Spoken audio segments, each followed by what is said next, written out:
There is a fifth dimension. A dimension of sound. Damn it, Frank! We tell him to be quiet. I spilled my hot cup of Uranus again. A dimension of sight. Hey, Arch. I'm gonna sock you in the puss. A dimension of mind. Nan Adams, is that you?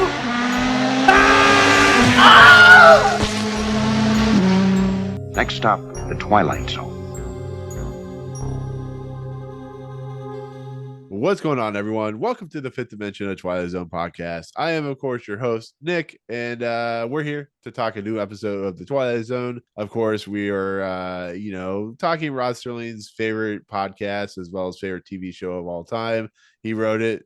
I guess that would make it his favorite until he quits. I don't know. I don't know where I'm going with this, but it's very late. I'm tired. We're all tired, but we're here to talk what I would consider probably as written in the annals of the Twilight Zone lore, probably one of the better episodes of the Twilight Zone period. And it does a lot with a little, and that makes it, to me personally, good, but we'll talk about that, see how that works. As always, we're on the audio feeds like Anchor and iTunes and Google Play and Audio Boom and whatever else you can think of. We're probably on there as well.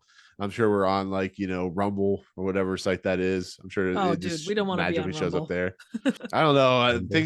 Our podcast just shows up wherever it feels like. It played a game of pool social. And it just right. It's like played a game of pool. Right. It's like its own little world that there's Daleks and stuff like that. So I don't know. Anyways, with that said, I'm also here with my usual co-host, which of course our Triv, still theaterless from Trivial Theater, and of course Jacob, who is very orange today with his orange shirt, his co-host Jeff, of course, from Jacob Anders Reviews. How the hell are you guys? How's life? Did you play a game of pool and did you win? Yes, but not recently, but I'm great. Did you get a little bit of fats in you? Are you as stuffed as you were the last time we recorded? I didn't get a little bit of fats in me, but I put You put a little fats in you. Starting already, huh? Anyway. You're a balloon, and sometimes someone's gonna come across and burst your bubble, and I'm that someone, and this is my needle. Yeah, we're gonna needle you, Triv. You're needling people. Yeah, your face is a needle. That's right. I'm Your gonna pop that. I'm gonna pop that Trivial Theater out of existence. Put up my Pleasure Emporium. No, yes. You're not. No. Jacob, she doesn't know that I have the need to the Trivial Theater. You say that, but I haven't seen it. You just let me know what you need, and we'll put it up there for you. How about that? If you need a porn theater, we'll put a porn theater. We definitely need a porn theater. You can go over to TYTD After Dark and see that. No, why would we do that when we have one right next to us? Huh, Trev? Yeah. Anyway, moving on. So, game of pool. Yeah. So number 70 on the list. Yes, thank you, Trev. That's where we're going to drop it to. Number 70. Yes, the 70th. Going below it's going below the Temptation of Templeton. There we go. Trev has made it. So good night, everybody. That has been night. The Bye. No, but yeah, we're here today to talk season 3, episode 5, which of course is the pretty well known episode that is a game of pool, directed by Buzz Kulik, written by George Clayton Johnson. Of course, is production code 4815, air date October 13th, 1961, and stars Jack Klugman and Jonathan Winters. So this episode, of course, has a remake that came out in the 80s with Marty Chaikin. It's an episode that always plays on January 1st on New Year's Day. It's an episode that is considered up there with the Eye of the Beholders and the Invaders and the Shelters and all those. Yeah, it's pretty high up there with all those episodes. It's just, I think what it's trying to do and how simple it is and just how well written it is as an episode really helps it. It really helps it. And on top of that, coming off an episode called The Passerby, which we thought we're recording this the next night, but after what we talked about the last night, this might be a top 10 episode just for that simple reason. I think that might be number 3, where some of its claim to fame comes from. Yeah. People were so despondent after The Passerby. They're like, you know what? Number 1. This is great. Yeah. But okay. Yeah. As I usually ask, Triv, Jacob, how much do you remember of this episode? I mean, it's pretty well known just off the actors alone, but what do you guys say? Oh, very well known. Well, and I mean, it's well documented. Most of my Twilight Zone viewing has come off of marathons or catching early morning or late night episodes on Sci-Fi Channel. So yeah, this one is well known. I don't remember shit. Really? It's fun. It's ironic that you remember like the passerby about Game of Pool. You're like, nope. I don't remember it at all. Not a It's bit. funny. Well, no, I say it's funny because you'd find this on like one of those DVDs or videotapes where it'd be like 2 episodes per videotape, and this would be always be one of those like compilations with like Eye of the Beholder, or The Certain Man, or something like that. Or what is a videotape? It's a thing, Triv. It's a thing. See, if you let me put up a videotape emporium. No, screw you. Videotape theater. Why not? Look, you have the rest of the 2D plane. You don't need my theater space. I need it, jerk. Yeah, I saw a bunch of videotapes today. I went thrift shopping at some thrift stores. Nice. They had a bunch of videotapes. I thought about buying them and starting to collect them, but then I was like, fuck VHS. Did you find like a weird like dummy? What did you find, like a dummy or the Arnold Schwarzenegger mannequin? Oh, the thing or something from like that? Sly Stallone from Demolition Man, the Frozen one. No, that I think you were just talking about that. Yeah, I just thought about that. I was like, I think you brought up a picture of that. We were talking about that one. Yeah, we were talking. Yeah, that. Oh, I would buy that. That'd look great in your background, man. Yeah, your virgin wall would not be virgin after that. From the ceiling. That'd be awesome. Your wife would come down one day and just go, "That's Jacob." I'll just hang myself up like that and do videos like that from now on. You can do it like you can do it like Austin Powers. There you go. All right. Anyways, let's get back on track. So game of pool. I was gonna say real quick that Pace Magazine had this listed as 21 out of 100. So it's very, very high. Yeah. This is definitely, Jacob. I will say this. I guarantee you'll probably agree. This will be definitely higher than your favorite episode. Number 69. I think we're no. Oh, then perchance a dream. So this will be at least number 21. Yeah. Which is ironic because it's number 21 on the list, so we will make it number 22. Just to be contrarians, make it number 22. So, anyways, this is an episode that has 2 actors. That's it. It has a set. Takes place. Where is it in Chicago, Triv? It's called Randolph Street, and it's traditionally back in the 1850s and 60s, it was known as a street of saloons and gambling dens. A lot of people died on the street, and regarded that's not 1960s, but that's kind of what it was known for back then. Yeah, you see this type of setting in a lot of like 80s pool or 80s, like for instance, if they need like cocktail. Cocktail. Very dingy. The Color of Money, is that the one with James? Color of Money. Yeah, you see that like this would be like a place in like the Warriors or something like that type of, or Adventures of Babysitting. Come out to play. Who doesn't? I mean, who doesn't think of that or Can You Dig It? So, a game of pool. Cool. Yeah. We got trouble right here in River City. It's capital T, and that rhymes with P, and that stands for pool. Yeah. There you go. Anyway, what that is, it sounds cool. It's Music Man. Yeah, you said that on the last episode. I had no idea what you were talking about. I didn't either. But yeah, I was like, you know what? It sounded cool. Well, we always, when I was in high school, we marched at the place that Music Man was come up with. That's where whatever the hell his name was, Meriwether something or another. Anyway, that's River City was this town that we marched in. And so they had like a showing of the movie and all that stuff. So sweet. I always think of that. I'm a dork, but that's okay. Music Man had what's his face who played a lot of gangster people. I can't think of his name. It was like such a departure of his like persona or whatever. Absolutely. We're all sitting here at 11 o'clock at night. You guys are 11 o'clock at night? It's almost midnight where I'm at. 12 o'clock at night. Yeah. We're musing about Twilight Zone or talking about Twilight Zone while we muse about Mortal Kombat Annihilation, Double Dragon, The Warriors. We're all dorks. Hey, I've been trying to get this podcast back on track, but I just we're all dorks. I look at it this way. I have a Doctor Who sonic screwdriver. Just I got a cup of Uranus. Anyways, okay, so let's talk about the game of pool because I do definitely want to go to sleep at some point. I know everybody wants to go to sleep at some point except Jacob, who doesn't sleep apparently. So I don't Well, he's got the Um, sonic screwdriver, so that helps. Which also vibrates, mind you. yeah. It So makes anyways, a game of pool.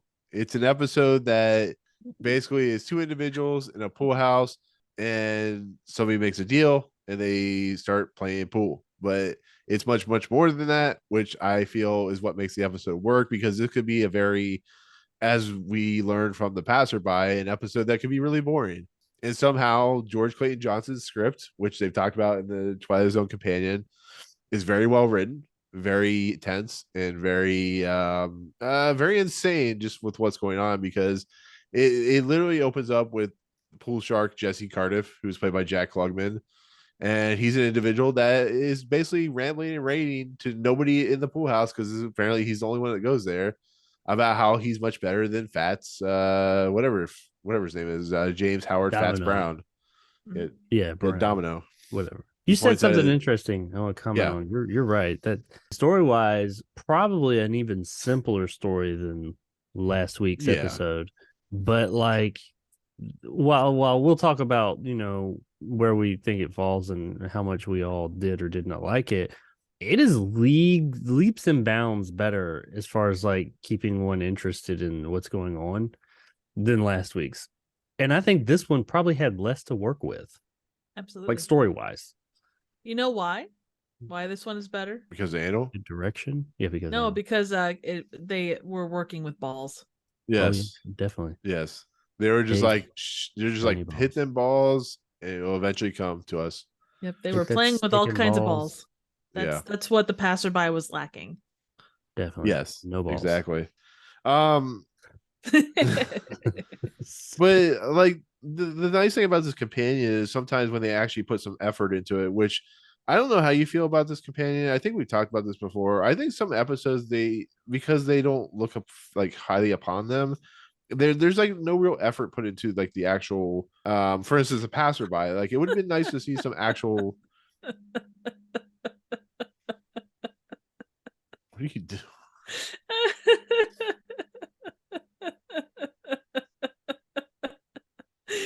Why'd you stop talking? I don't know. I looked up and like I was like wondering why Trim was laughing. I was like, what the fuck? I just found these sitting here next to me. I don't know. Nice. I was listening to you, but no.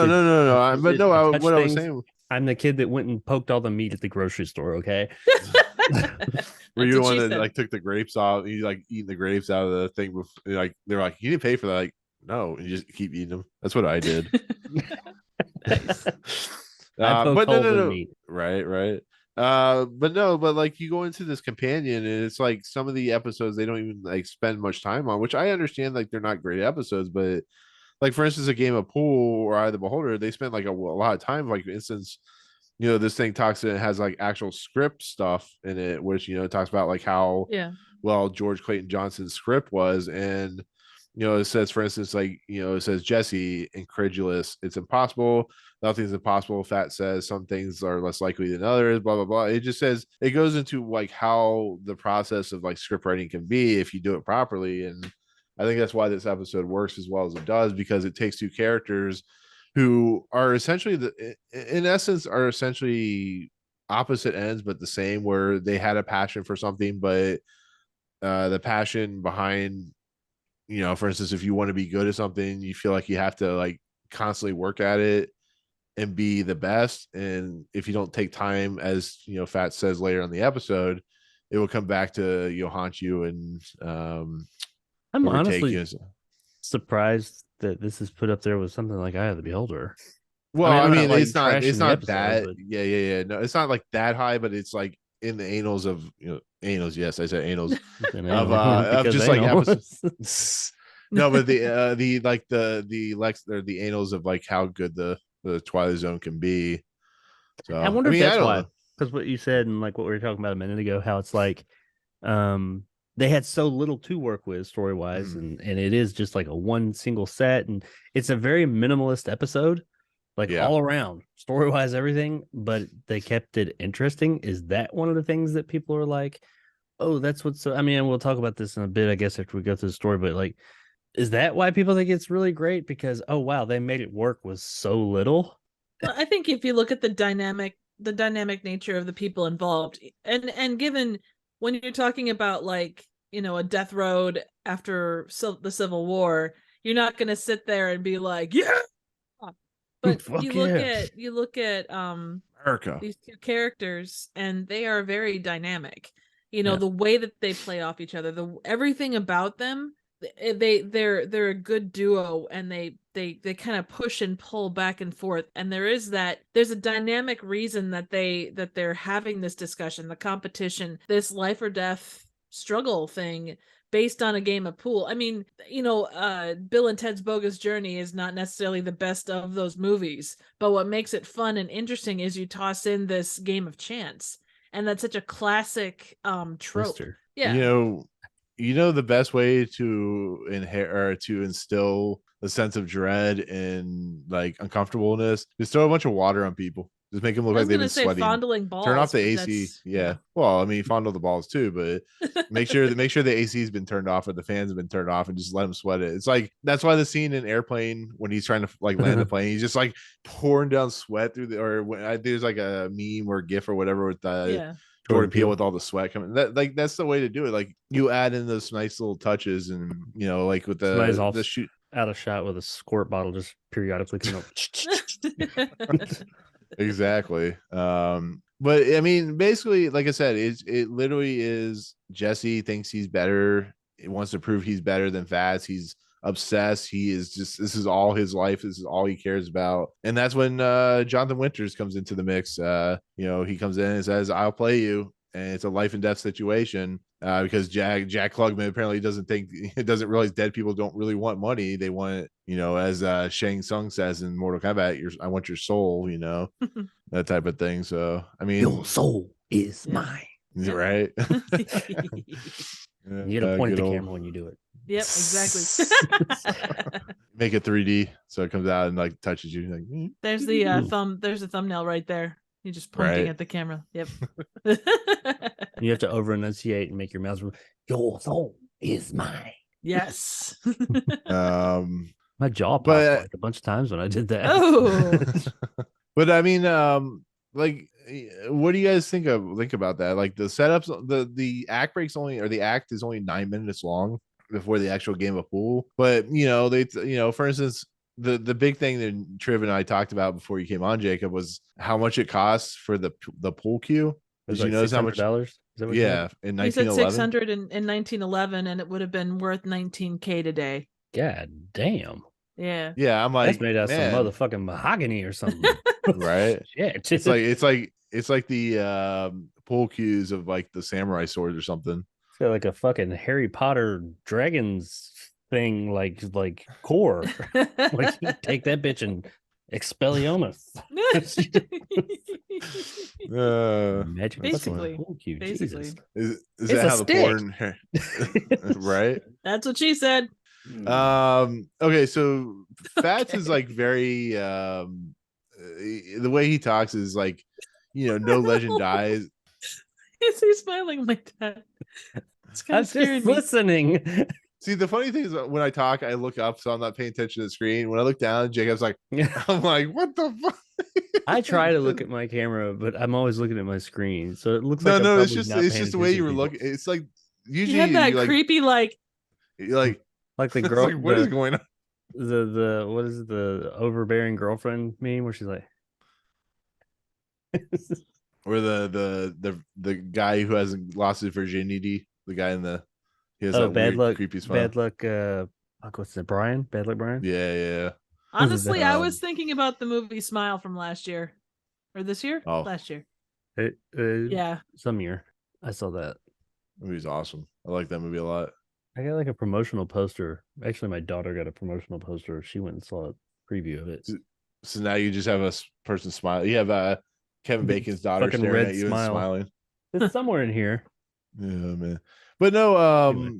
yeah, so Fats has some really good words of wisdom for Jack Klugman's character of Jesse. He's like, no legend dies if they're always remembered and talked about, and the whole big balloon needle thing. And just everything he's trying to make Jesse's character realize that this isn't important. This is an obsession. This is going to ruin you as a human being. And it talks about in the companion about the life and death and winning and losing. Like that's the whole point of this episode, is just if you are so what did I just say, obsessed with something, it's going to come back and bite you in the ass, and you're always going to be chasing that obsession, and one day you're going to be in heaven, always filled with that obsession of never feeling like, it's like that episode we talked about where the guy gets bored of being in heaven or hell or whatever he's in. Nice place to visit. Yeah, it's like when you get the thing you want, is it really fulfilling? I guess It's a grass is greener kind of a deal. Yeah. So it's like the people who like, I want to win the lottery. I'm going to win the lottery and I'm going to be happy. I'm like, no, you're going to be some guy who gets killed at a strip club and robbed of like his millions of dollars, that type of thing. It's just like, you're never going to, it's like what Fat says in the episode. It's like, I went out and I did stuff. I had fun. I enjoyed myself. I did all these things on top of being really good at pool. So you got to, one thing balance. we didn't do? What's that? Oh, it's right. Said, one thing we didn't do? Oh yeah, no, I should probably get there. It's like, thank you for saying that, because I probably would have done the whole episode forgetting that. I would have just kept talking. You're just like, you guys are both just like, do you remember Double Dragon? Yeah, I remember Double Dragon. You guys like turn off your mics and you're just like talking to one another. I actually looked down, I'm like, where'd they disappear to? No, yeah. So yeah, let me stop there and let's do the opening narration, which is actually nice and short this week. So the opening narration after the act break. Yeah, it's pretty crazy. Cardiff, Jesse Cardiff, pool shark, the best on Randolph Street, who will soon learn that trying to be the best at anything carries its own special risks, in or out of the Twilight Zone. Okay, continuing that in and out thing from last week. I know, right? I caught on to that. I see where you're going, Rod. Yeah. Yeah, he's like, I just put it in, I take it out, my words go in, my words go out. Sometimes I put other things in, sometimes they go out, that type of thing. I use a $600 pool. Yeah, I was gonna say I used a $600 pool cue.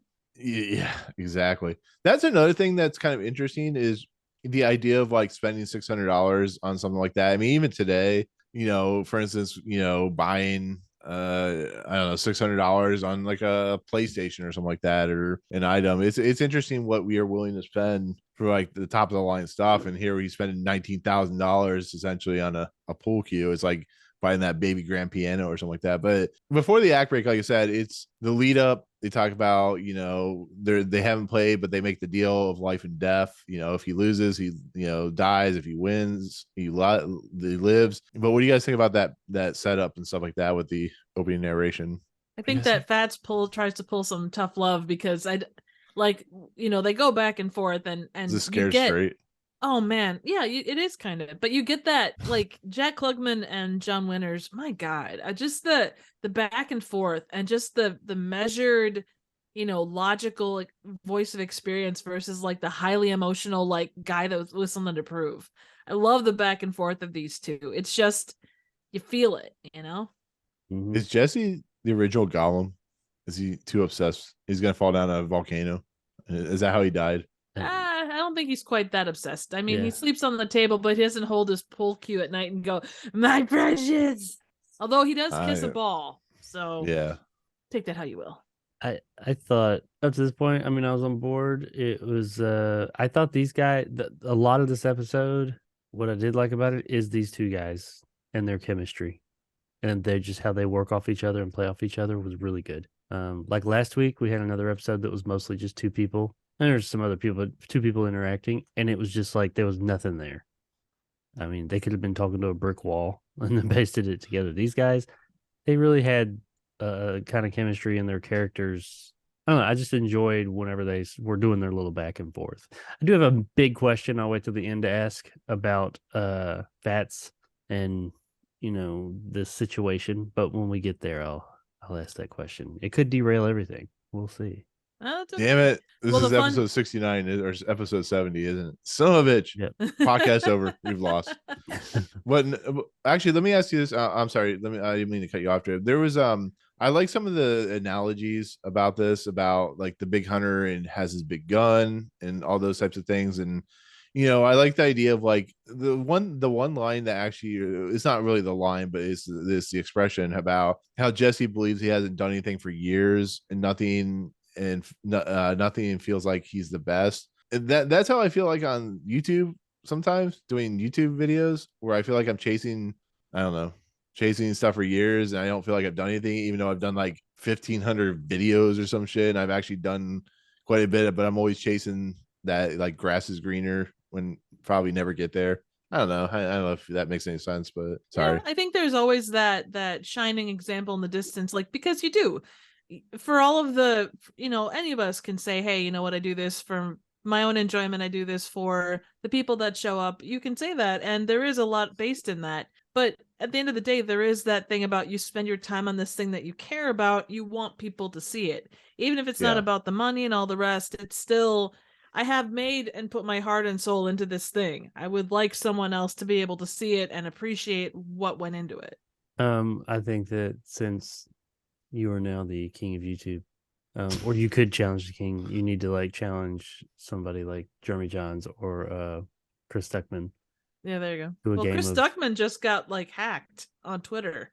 To a game of a game of YouTube. So what is the throne? Is it like a big red YouTube sign or whatever?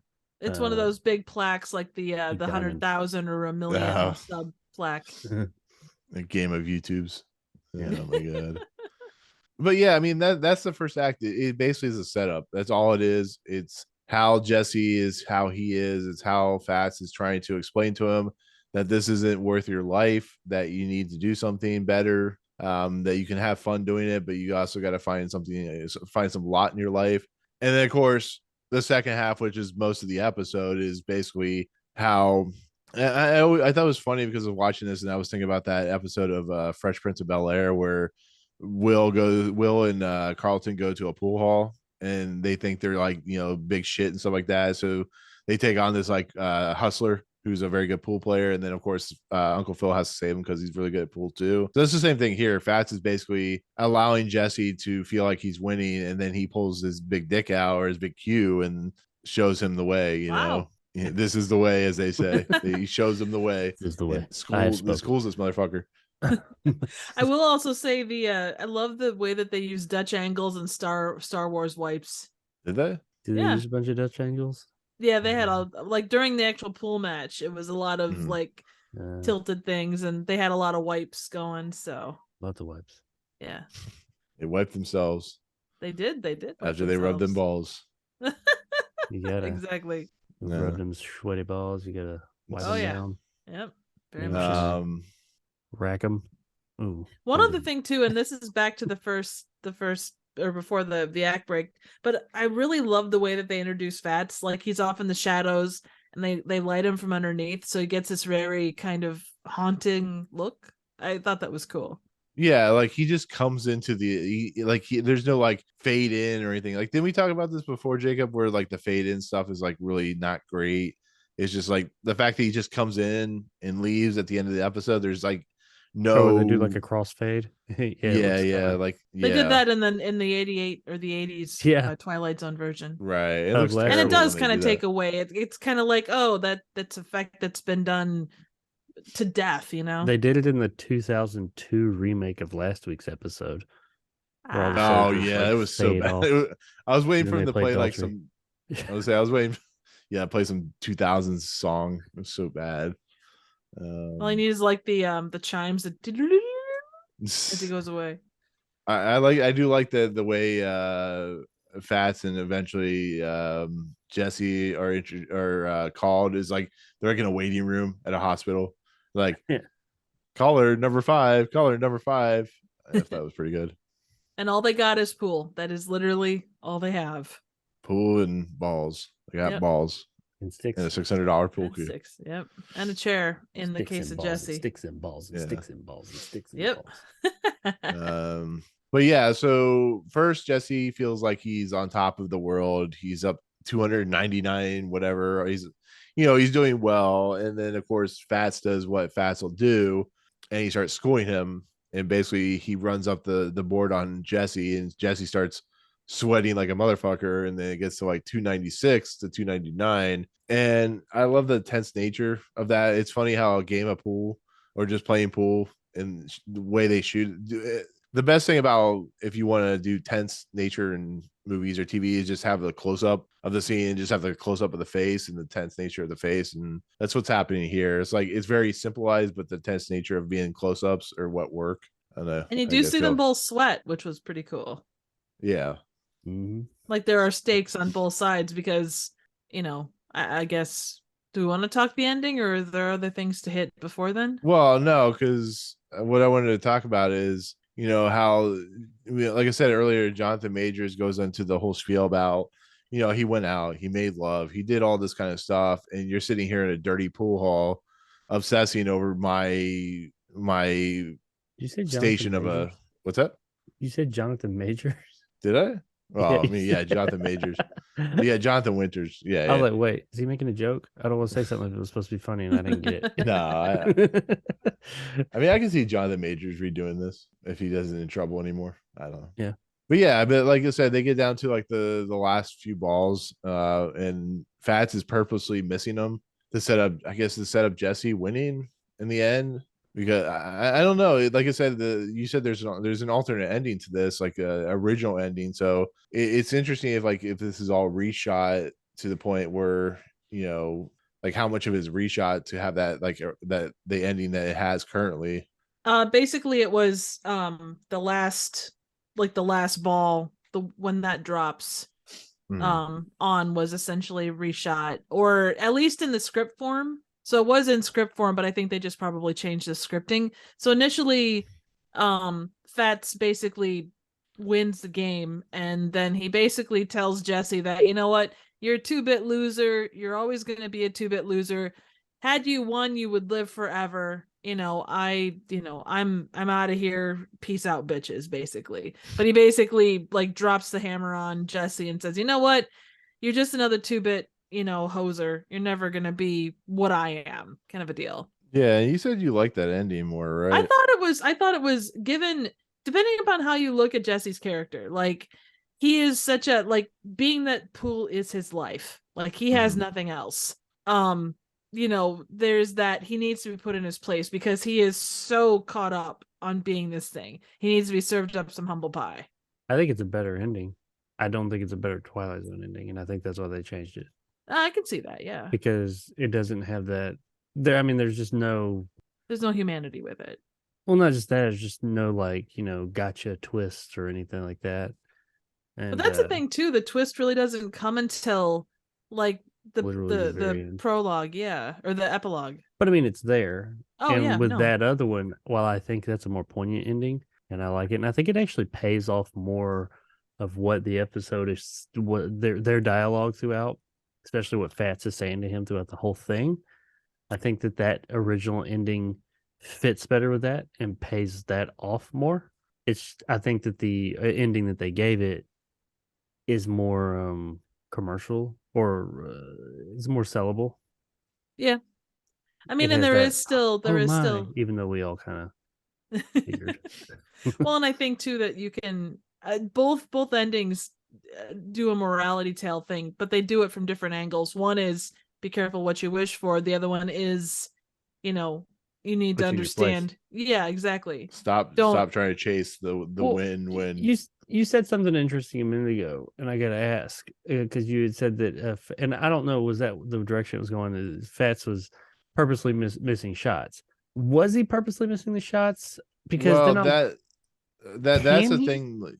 Well, that's the thing. Like, it depends on the ending.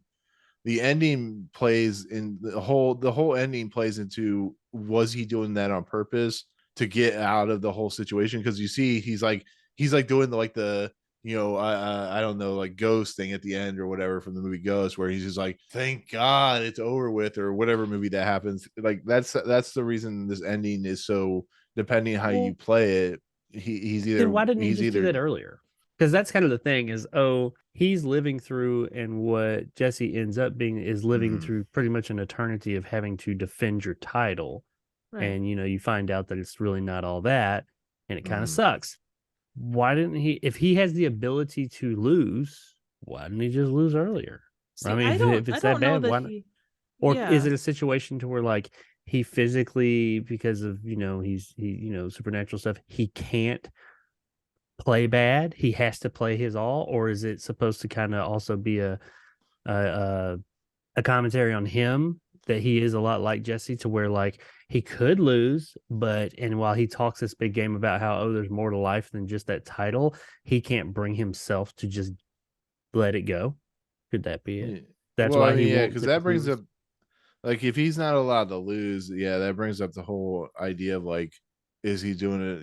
He can't be doing it. If we're going that route, it's like he can't be doing this on purpose. He's just having a bad game. But if he's in heaven, he's not allowed to lose. Like if he's the best player in the world, it's like, Well, I don't know. not allowed to lose, but not allowed to throw the game. Right. Yeah, Like he has to give it his all. And I'm but it wondering would. if is it that, or is it him? Is he, because he's preaching the whole time about how there's more life than this is. This isn't all of it. I did good, but there's more. And he's taking this moral high ground. But I think it would be interesting if they said, if they did say, oh yeah, you could throw the game, but he just couldn't bring himself to do it, because even though he's preaching this stuff the whole time, he doesn't want to lose that either. So he's kind of in the same spot as Jesse is, even all these years or millennia later or whatever. Well, I think the thing I'm gonna say is, you see, Fat sweating at the end. They're both sweating pretty hardcore. I don't think that he was trying to like lose. Like I don't think he was missing shots on purpose, and that's me. But I think that he was still in it to win it, whether that be because he physically couldn't because of his own standards, or because like supernaturally he was not able to. You look at when we talked about it before, A Nice Place to Visit, like that eternity of playing and getting what you thought you wanted and then not being able to get away from that. That would sort of play into this, I think. Well, but that brings up.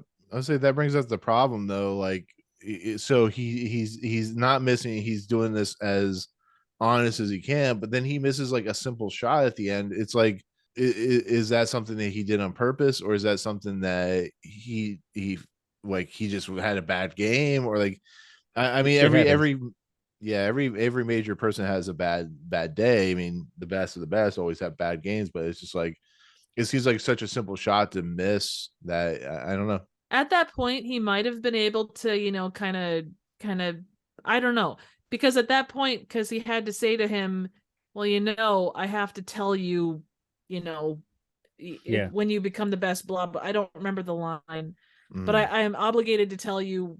Oh shit! What did he tell him? Whatever he told him. And he's like, or he said, this isn't, not all it's cracked up to be, or something along those lines. And he said, oh, I was obligated to say that. Right, exactly. And I think at that point, maybe he maybe had that, okay, these are my two routes. And maybe, again, Jake, maybe like you said, it was within him to kind of go, okay, this is where we sit, kind of a deal. Or maybe it's a situation where he doesn't necessarily have to be beaten, but he just has to recognize, hey, you know what? This guy is better than me. Like, truthfully. Because, if he's living in the afterlife. Well, yeah, there's always that thing about the best eventually fall to the best. So that could be here. Like he eventually just wasn't the best anymore, and Jesse was the best, but in order to be the best, he has to keep playing as the best, and he's never gonna live down to being the best around. No one's ever gonna keep him down, that type of thing. Is it weird that my head went to Blazing Saddles and Gene Wilder's character, where he kept having to do face off after face off after face off, and then he turns around and the 6-year-old was telling him to stick him up, and then he got shot in the ass or something. Sure. Well, I just mean the you have to take on challenger after challenger after challenger, and at first he might have absolutely loved the challenge of it, but then it got to the point where he's like, this is all I do. I don't know. It's interesting to think about just the idea of like how the episode plays out, because it feels very simple, but yet there's a lot of discussion about what exactly is going on with the two characters, and it could very much be just a matter of perception, yeah. And of course it leads to Jesse winning, and Fats eventually, leaving. I think he realizes what's going on, what's happening, and Jesse's like, "I won. I'm the greatest." And of course, as we see at the end, he is in the same place Fats was in the beginning of the episode, and having to play pool for the rest of his life to teach other people lessons. And it's meanwhile Fats has gone fishing, relieved of his obligations. So I love that ending. I think that's so awesome. yeah, but yeah, that's the episode. I mean, what do you guys think overall? I enjoyed this one. It's that whole, like, because they have that whole discussion at the end, like where Jesse is saying how, oh, well, you spoke rudely to me. This was never a good-natured game. And he's like, well, how else was I going to get through to you? That's the only way that you understand people to talk. I couldn't be nice and such. Yeah, It's definitely better than last week's. I like the two guys and their back and forths and their chemistry and all that. There's things about it I liked. I didn't love it. I ain't gonna lie. I mean, I didn't hate it. I thought it was solid. It's not top 10 in my opinion. I know. I think that maybe people probably think of it a bit higher than I do, quite honestly. Going off of what you guys have said, the general consensus of it is, I think that there's a lot of interesting points brought up and some interesting things that not like deeply, but could have been explored that I think would have made it better. Like the whole thing about the thing surrounding him losing and what all that is. I wouldn't need like a big explanation, but I think that could have been really interesting had they clarified that a little bit, even within a few lines of dialogue, as to like whether that would have said a lot about his character, the Fats character, whether he had the ability to, like we said, the ability to throw the game. And if so, if he did or if he didn't, and the reason why he did or didn't. I think those types of things could have said a lot about it and been really interesting. But yeah, I mean, it was solid. It's one of those episodes that it could not hit people a certain way compared to other episodes, because it's like you said earlier when we first started talking about it, it's much more toned down. It's very simplified, so it doesn't hit like into the major oh my god, what am I watching type episodes like The Shelter, Eye of the Beholder.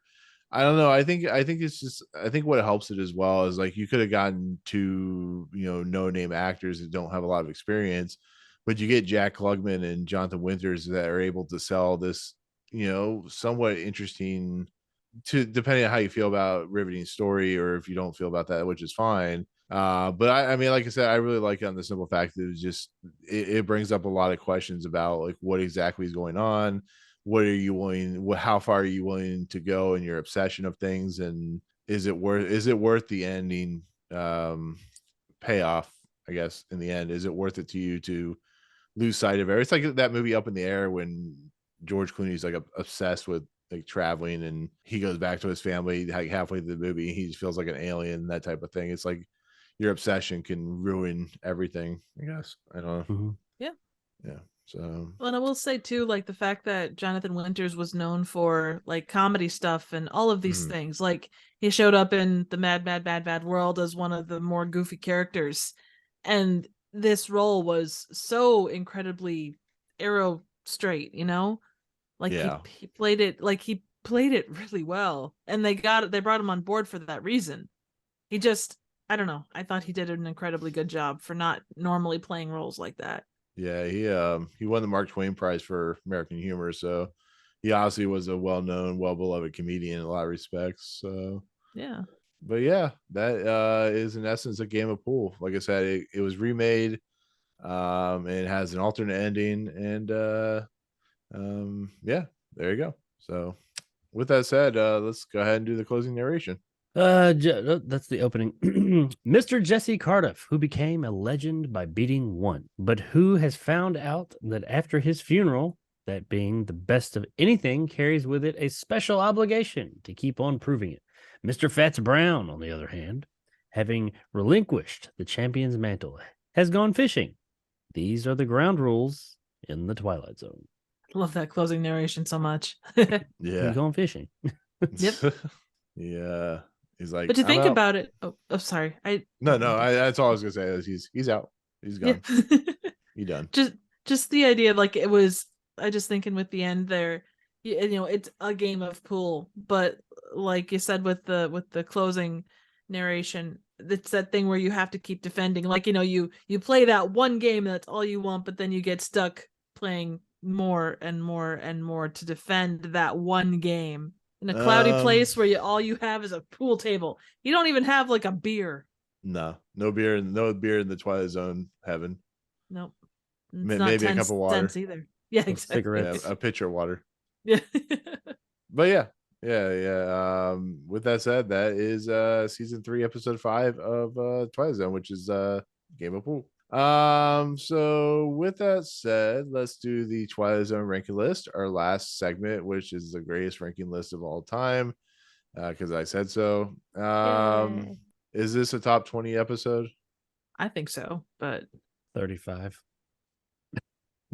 35. I mean, Number I'm 3. being honest, that's where I would put it. Really? Well, Kinda in like the back middle. there and stuff like that. Mm-hmm. I mean, I liked. I just would be more interested in watching those over this one again. And it wasn't bad. And I know it's going to go higher than that because you guys both liked it more than me. But if it was just totally up to me, I'd probably put it right around 35.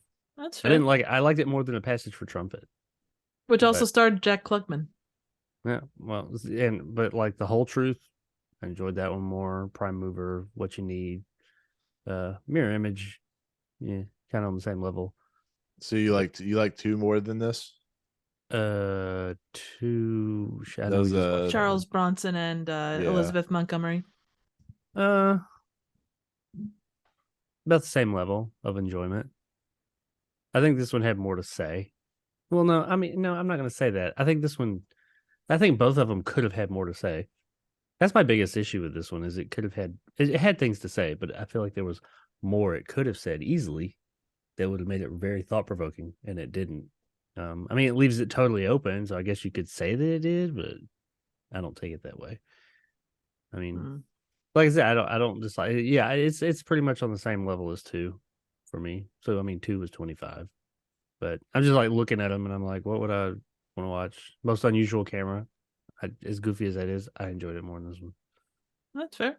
All good. This one just didn't. I mean, I appreciate what it was saying, and I don't think it was bad in the slightest. It just, I mean, it didn't. It seems as if it didn't impact me as much as it did you guys, or whatever. Well, and I've seen it plenty of times too, where I've had the time to kind of think through it and whatnot too. So, yeah, I mean, I liked what it had to say, and I thought it was well made.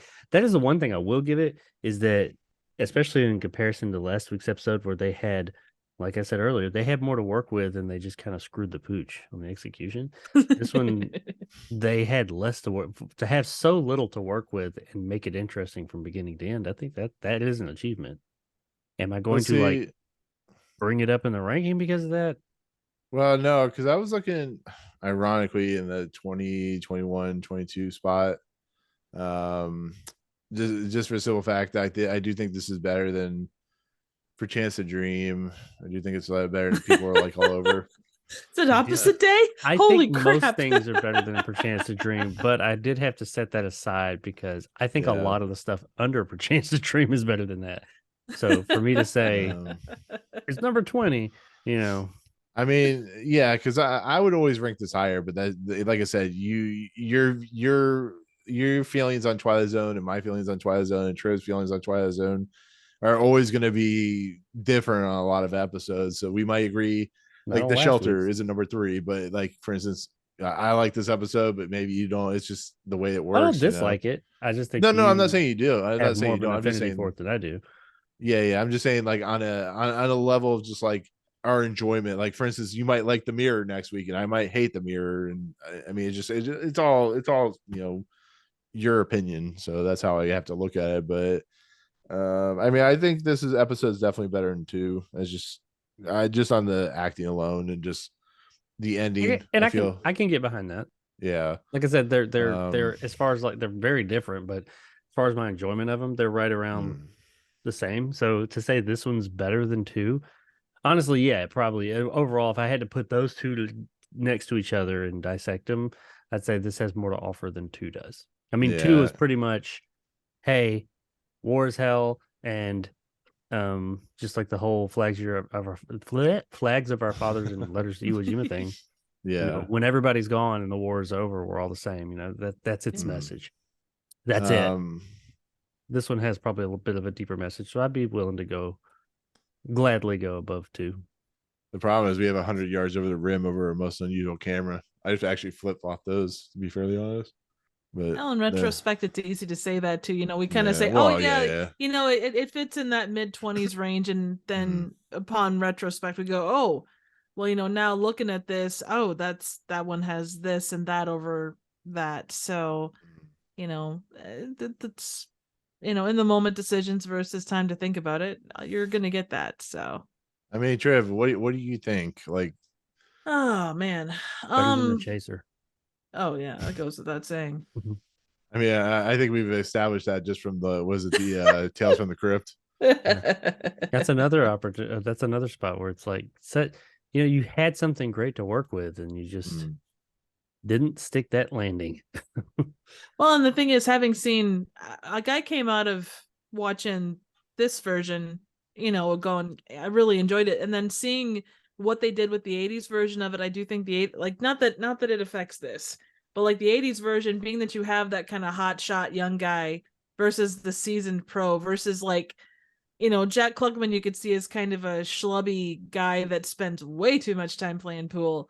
I think the way that they did it with the '80s version is more true to like the kind of personalities you're dealing with. But yeah, definitely better than 2. Just, and not that 2 wasn't a good episode. Most Unusual Camera is one of my faves, but I would watch this one anytime. I really enjoy it. Well, I mean, do you think it's better than like A Penny for Your Thoughts, or? For me, yes. I wouldn't. I don't know that I would go. Well, again, we run into the Perchance a Dream Hitchhiker. People are alike all over. Yeah. Like I said, also though, not to cut you off. No. I fully expect this to go much higher than me personally. I would. Well, put it. no, but yeah, it's not like I'm taking some hard stance. This isn't like a no. This sucked and I hated it. I'm just kind of like, yeah, it was good. So I'm cool with it going higher. I actually enjoy these episodes on that simple fact that like the gap between, like, for instance, what you believe where it should be and where we, like, I should believe it or Triv should believe it, is it makes it for like difficulty in trying to figure it out, which makes it more interesting because we can break down the episodes that are in between those portions and really nuts and bolts situation. Like, Most Unusual Camera, it's an absurd episode, but it has a great ending to it. 100 Yards Over the Rim, like, it's an interesting premise, but is it worth, is it better than, a game of pool, that type of thing. So I don't think it has as much to say. That's the thing with these episodes. It's like what's in the episode and what the episode has to say. And I think that this one had more to say than some of these episodes. But in our conversations too. That doesn't necessarily mean that I think that it's a more enjoyable episode. You got to kind of balance those. There's the message and then there's the actual episode. Yeah. That's a good way to state it. For me. Well, and how many have gotten higher or lower because of our conversations too? Sure. I would probably put this between People Are Alike All Over and Perchance to Dream. So 19 and 20 would be where I would probably put this generally. I mean, I would put this. I'm okay with that. Well, I would say, I honestly would put this just like right above Perchance to Dream. You just said that, so what am I talking about? That's okay. No, all good. I just forgot what you said that quickly. I'm such an idiot. No. I mean, I don't know. I'm really like kind of looking through. I feel like I need to go back and watch Perchance to Dream because I feel like I'm missing something that everybody else got. Maybe I watched it on a bad night or something. Well, and perspective is a thing too with that. I mean, we watched it, and what hit us about it was kind of that whole, oh my God, they showed someone jumping out of a building, and like the dream elements were part of it, but I think the fact it was like you just didn't see that with late 50s television. They were ballsy, and sure. Twilight Zone was still new enough where they weren't being watched as closely. Well, Yeah. I do wonder because, like, I can say this both ways. You guys, that was the episode right before I came on. Unfortunately, um, I I didn't. I do wonder where it would be ranked had I been there and we had that conversation. But I also wonder, I say it would be lower, but it may have been higher. Maybe my opinion of it would have changed. My opinion of episodes has changed as we've sat here and talked about them. Yeah. So maybe I would see more in it had we had that conversation. I need to go Needed. back and watch the episode again and watch you guys' episode of it. Because I watched you guys' episode, but I hadn't seen the episode at that point. I feel like now I'll just be yelling at the screen the whole time. No, you shut your mouth. It's okay. What am I I'm talking used to that. I like how you thought that, like, it was gonna be like the greatest episode ever when you watched us talk about it. We did It hype it was- a bit. Yeah. So yeah, Jacob, like, are Yes. you all right with going that high when it comes to not? I know you want to go high, like we all do, because we want to be mellow and eat food. But do you have a problem going that high with like the episode? Yeah, I'm cool with it. Like, I was gonna rank it at 35, but then we got high.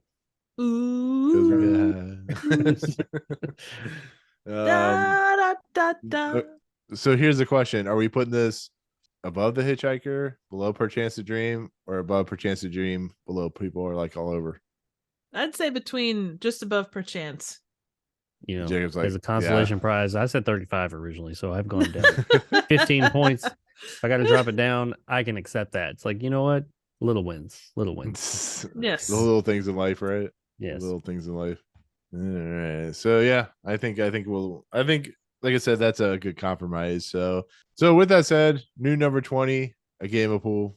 Number 1, Eye of the Beholder still. Number 70, Trouble with Templeton. Next episode is called The Mirror. It's an episode that stars Peter Falk, directed by Don Medford, written by Rod Serling. I know this episode, if I remember right. It's person tyrant assassin staring in a mirror, I think, if I remember right. I don't remember. We'll figure it out. But that's next week.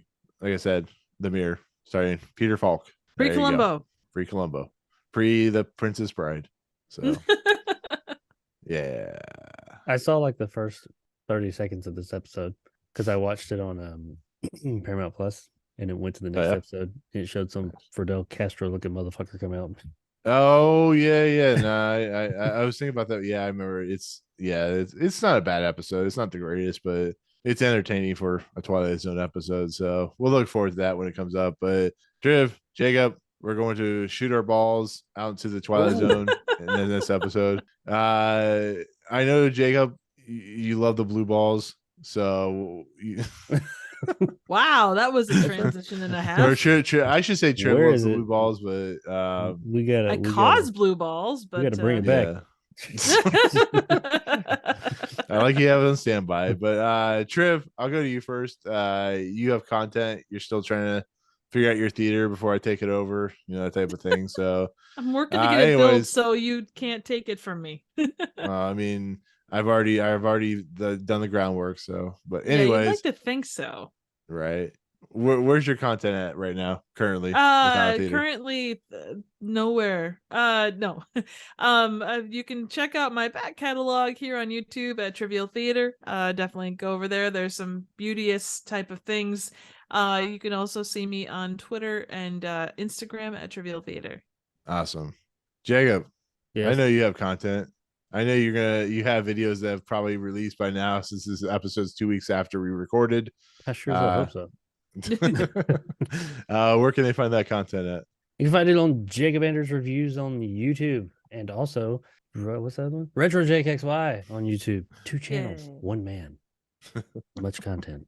Not really much content. Lots of check it out. Got new videos coming very soon. By the time this airs, I surely, because we're shooting 2 weeks in advance, so I surely hope that those have started to roll out. So yeah, Surely you can't be serious. Don't call me Don't Shirley. call me Shirley. Hopefully by that point I'm working on different new content for the channel, because I have some ideas, as they say. Sir, he's Yeah. gone from suck to blow. He'll allow it. So yeah, there you go. As Triv laughs into the Twilight Zone oblivion, you can find my content. You can find my content at Movie Emporium, where I hold all the content. I don't know what I've done at this point of this review or of this podcast where we're at this point. Just know I probably posted something up on my channel. Audio feeds for this podcast or usual places like iTunes and Anchor and all that good stuff. But we'll see you next time in the Twilight Zone. So for myself, Triv, Jacob, we'll see you guys later. Peace out, motherfuckers. When they're together, that's merchandising. Synergy. Merchandising. Where the real movie from the money from the movie is made. Get the Spaceballs the lunchbox. flamethrower. Yeah. Spaceballs the t-shirt. toilet paper. Spaceballs the flamethrower. May the shorts be with you. And Spaceballs the doll. That's so sad because adorable. What's going on, everyone? Welcome. Damn it, Triv. What happened to your hand? Your What? arm? Oh, Your arm just like half your arm was like missing. Like what the What? hell happened? I don't know. she got skinny arm. Yes. She had like a strong hand. I looked over. I'm like, Triv's disappeared. Like half her body's disappeared.